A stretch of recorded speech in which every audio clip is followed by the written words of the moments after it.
and there's not so nice, and then there's really damn nasty. And you need to know that we need to be a little bit more discerning. It's like going down to South Central LA. I'm sure you wouldn't go there unless you knew what you were doing. The Thule Society and these people channeled, and again, I've mentioned this before, and there's various individuals that are doing things that I consider very damn dangerous, such as people like Dr. Fred Bell. And he opened up some astral gates using advanced scalar and sacred geometry. These are dangerous. If you play with fire, you're going to open up rents. And that's what they did when they did the Philadelphia experiment. That's what they did when the Nazis opened up these astral gates, and they let these astral vultures and parasites come through this gate.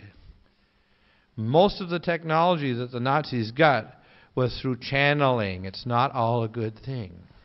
You should be aware that when you're playing with fire, you may well get turned into a cinder. Okay? So they were seeking stargates. In fact, part of the reason why they invaded Iraq was they were looking for the ancient stargate that was actually at the ancient museum in Iraq. And there's another stargate that's in Iran, which is one of the reasons why they want to get to Iran, because there's another stargate there. They understand this technology of sacred geometry, and these monsters, these idiots, want to open more stargates. Because they get more channeling and more technology and more converse with these entities, they gain more power. That's why when you look at the technology and the writings of people like Blavatsky and the Theosophists, you say, these people were like Harry Potter. They're occultists, Kabbalists. Look, the Kabbalists, the Kabbalah of Babylonia is simply a use of scalar technologies and sounds to summon astral entities. They're no different than warlocks. Let's call it what it is. They're just warlocks. And they might say it's good, but it's not. What evidence that we're not alone in the universe? Well, there's a real picture of a U.S. Air Force tunneling machine. Now that's really old technology. The stuff that I talked about with John Fiala, who's good friends with Phil Schneider, the ones now are tunnel at 120 to 140 foot rock face and go 12 to 14 miles per day. They can either make a matrix city or they can make a unidirectional tunnel. And these tunnels literally lay an inner core that's obsidian, and then they put an inner core that's locked down with a maglev track in it. They vacuum them out, and these tunnel trains actually are traveling at Mach 2.0 to 2.8 underground between places, so they can cross the United States in less than 35 minutes. They connect all the major parts here. They go underneath the oceans. They connect all over the planet. And when Phil was actually going through one of these tunnels with John Fiala some years ago, many years ago, they broke through one of these tunnels. It just turned out that the tunnel they broke through was already cored and built 300,000 to 500,000 years ago by another civilization. God knows what kinds of creatures, whether they were inhabitants of Earth or visitors. But our world is a very old world. And the very idea that somehow we're only 6,000 years old is asinine. Human beings, to believe that we're living in a young universe is absolutely ridiculous. And if you actually look at the genetics, and I'm a scientist, but I also am a spiritual person, and I synthesize the two together because I call them the two witnesses. And if your mind, which is sharp as a razor, and your spirit, which is open and flies like a dove, if you have the two, you will truly discern the truth, but you need to sharpen both. Probably human beings are somewhere between 500 million to several billion years old. We're probably originated on an ancient star system long, long gone, or stars that have long gone supernova. So,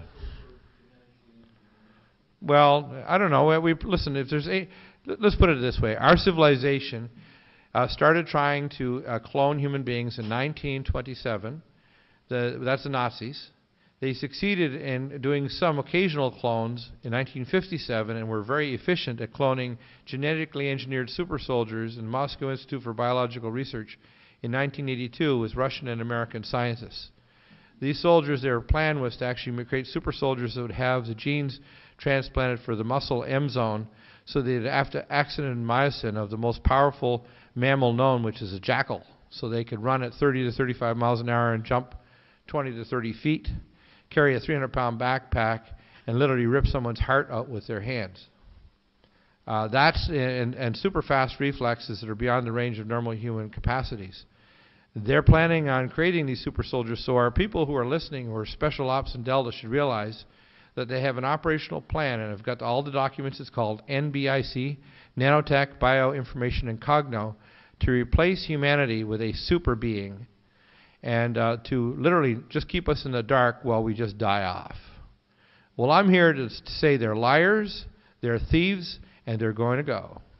And we need to start extending human lifespan, healing our children, stopping cancer, stopping heart disease, and we need to stop this idea of allowing them to think that they're going to control human reproduction and turn us into a obsolete species, because we're not. We're made in the image of the Most High God.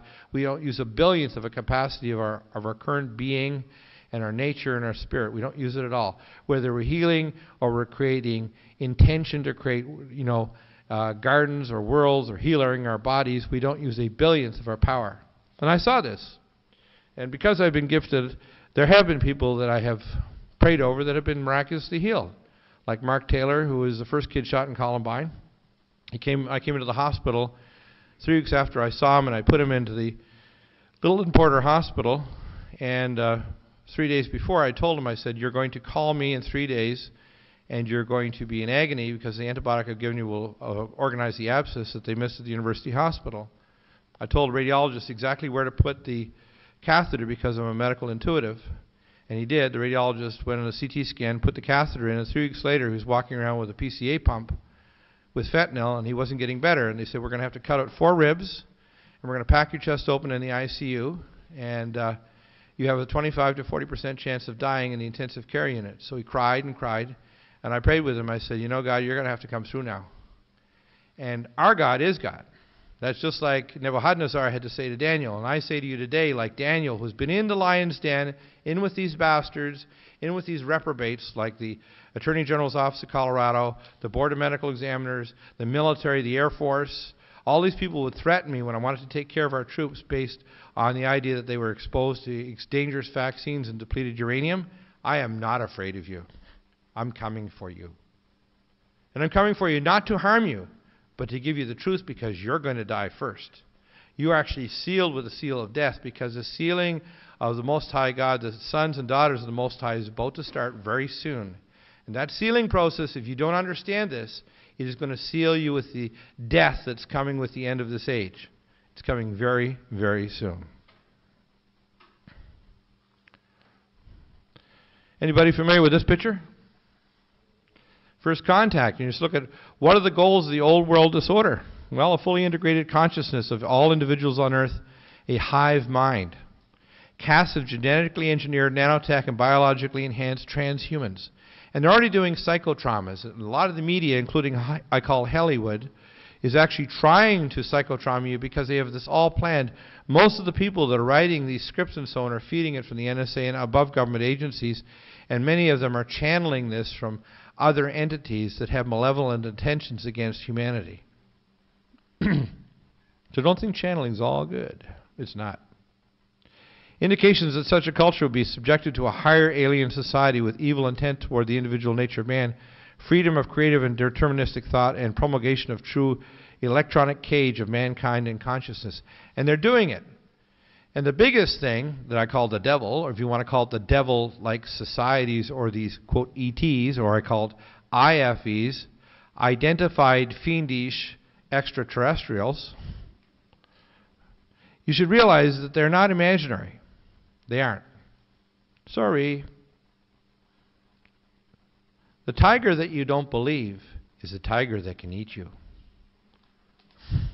because he'll still lick his chops after he chews you up and swallows. Is there evidence that the New World Order is alien, transdimensional, demonic? Of course it is. Every religion in history has known this, but somehow our society, being very Cartesian, doesn't know it. To their own detriment, and to the laughing hoodwinking of the globalist morons. Even George Bush, just because he's a moron, he happens to be of the bloodline, so he knows a lot of these things, and he's kind of laughing at us, even though he's an idiot. Project Omega, conceived by the Nazis, and George Bush Sr., by the way, isn't an idiot, neither is his son, Jeb. they conceive these things.